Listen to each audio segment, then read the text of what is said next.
तीन तरह का जल शिव को समर्पित होता है और वो तीनों तरह के जल का अलग अलग भाव है महाराज।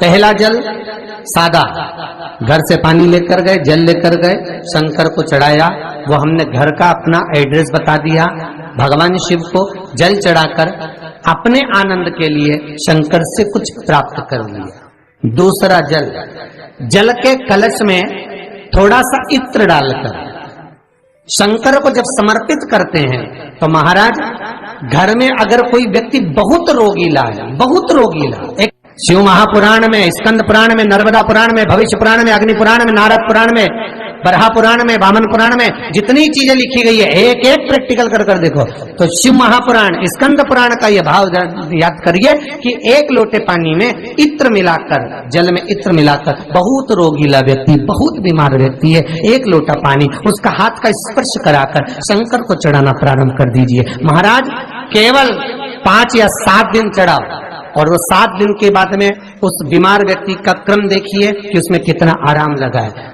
औषधि दवाई काम करना प्रारंभ करी कि ना करी। केवल इत्र समर्पित, इत्र का जल।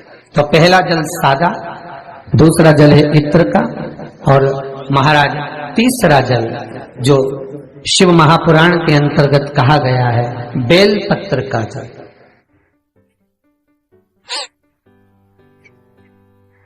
तीसरा जो जल है वो बेलपत्र का जल है। बेलपत्र का जल कैसा? तो महाराज शिव महापुराण की कथा कहती है कि जल के पात्र में एक बेलपत्र अंदर डालकर उस जल के पात्र को ले जाकर शिव को समर्पित करना, अर्थात अपनी मन की कामना भगवान शंकर से कह देना। केवल बेलपत्र के माध्यम, बोलना नहीं है हमको, कुछ हमें कुछ कहना नहीं है। 3 तरह का जल का जो व्याख्यान वर्णन किया गया, एक सादा जल जो भगवान को कहा, आपने अपना एड्रेस बता दिया, आपने अपने मन का भाव बता दिया। इत्र का जो जल चढ़ाया गया वो केवल रोग मुक्ति के लिए चढ़ाया गया। और तीसरा बेलपत्र, अगर उस जल में एक बेलपत्र भी पड़ी हुई है और वो बेलपत्र पड़ा हुआ जल आप जिस भाव से चढ़ा रहे हो, जिस कामना से चढ़ा रहे हो, शंकर वो कामना आपकी पूर्ण कर दे। और लिंग पुराण को अगर आप पढ़ेंगे तो उसमें पाएंगे कि लिंग पुराण के अंदर लिखा है कि आप शंकर को अगर जल भी नहीं चढ़ाएं, आप शंकर को वस्त्र भी नहीं चढ़ाएं, आप शंकर को फूल भी ना चढ़ाएं, आप बेलपत्र भी ना चढ़ाएं, अगर शंकर को आपने कुछ भी ना चढ़ाया तो केवल शंकर के मंदिर में 2 क्षण जाकर उस शिवलिंग के सम्मुख में बैठ जाओ, कुछ मत बोलो, केवल मौन होकर उसको निहार लो, केवल मौन होकर निहार लो। बहुत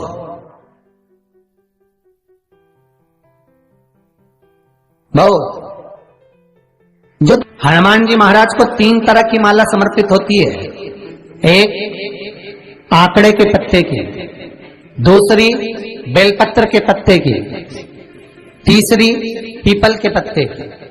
ये 3 तरह की माला जब शंकर हनुमान जी महाराज को समर्पित होती है, जिस समय पर अगर व्यक्ति के जीवन में बहुत भारी रोग हो गया है, बहुत ज्यादा कष्ट हो गया है, कैंसर जैसी बीमारी भी अगर उसको घेर ली है और किडनी लीवर सब बेकार हो गया, तो निवेदन है पीपल के पत्ते की माला बनवाओ, 108 पत्ते की, और हनुमान चालीसा का हर पत्ते पर स्मरण करिए महाराज।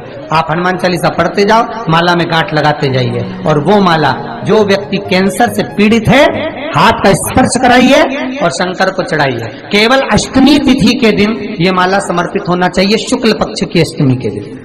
आप 2 या 3 अष्टमी को कर कर देखिए, अपने आप दवाई लगना प्रारंभ होगी, कैंसर जैसा रोग भी धीरे धीरे समाप्ति पर आएगा महाराज। पर करना शुक्ल पक्ष की अष्टमी को ही।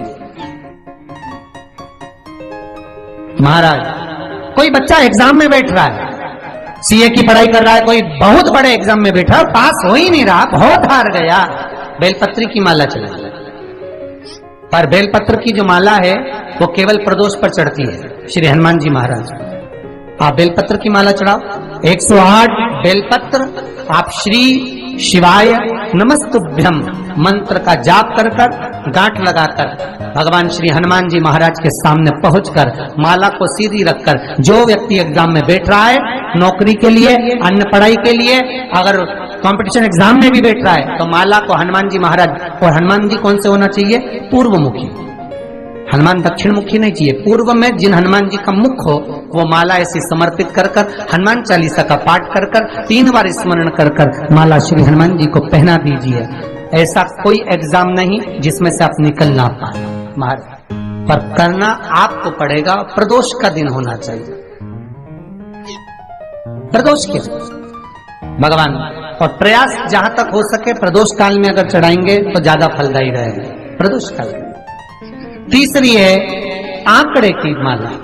महाराज आंकड़े के पत्ते की जो माला होती है ये माला कार्य की सिद्धि के लिए होती है। इसमें एक एक आंकड़े के पत्ते पर सीताराम लिखा जाता है। मात्र एक पत्ता ऐसा होता है जिस पत्ते पर सीताराम नहीं लिखा जाता। 108 पत्ते में से एक पत्ता, बस उस पत्ते को हथेली में रखकर उल्टा हाथ आपको रखना है और अपनी कामना कर कर उस पत्ते को बांध देना है। ये जरूरी नहीं है कि 25 के बाद बांधो, 50 के बाद बांधो या 100 के बाद बांधो, आपकी मर्जी पड़े। उस खाली पत्ते को कहीं पर भी बांध दीजिए और उस माला को अपनी कामना कर कर श्री हनुमान जी महाराज को समर्पित कर दीजिए महाराज। इसके लिए कोई तिथि, कोई दिन, कोई वार निश्चित नहीं है। बस ये माला जब हनुमान जी को चढ़ जाए तब एक घी का और एक तेल का दिया हनुमान जी के सम्मुख में लंबी बाती का लगा देना है महाराज। एक घी का एक तेल, और अपनी कामना कर कर आप आ जाइए। आपकी वो कामना 2.5 महीना या 3 महीना, इससे ज्यादा नहीं जाएगा, वो कामना बाबा पूरी करेगा। क्योंकि शिव और हनुमान ये सब एक ही स्वरूप है। अब आप कहेंगे महाराज जी ये कौन सी पुराण से लिया है? तो आप इसको लिंग पुराण के अंदर देख सकते हैं। आप गीता प्रेस गोरखपुर की लिंग पुराण लीजिए, उसके अंतर्गत आप इसका व्याख्यान वर्णन पढ़ सकते हैं महाराज। एक एक क्रम हमारे शास्त्रों का हम उसको बस ज्ञात करें, हम इधर उधर डोले नहीं। हमारी पुराणों में इतने लेख लिखे गए हैं, उसको ही अगर हमने निकाल लिया तो हम जीवन में सुख पा सकते हैं, हम दुखी नहीं हो सकते। मंत्र कौन सा जो दिया जा रहा है, वो मंत्र कौन सा है जो प्रदान किया जा रहा है?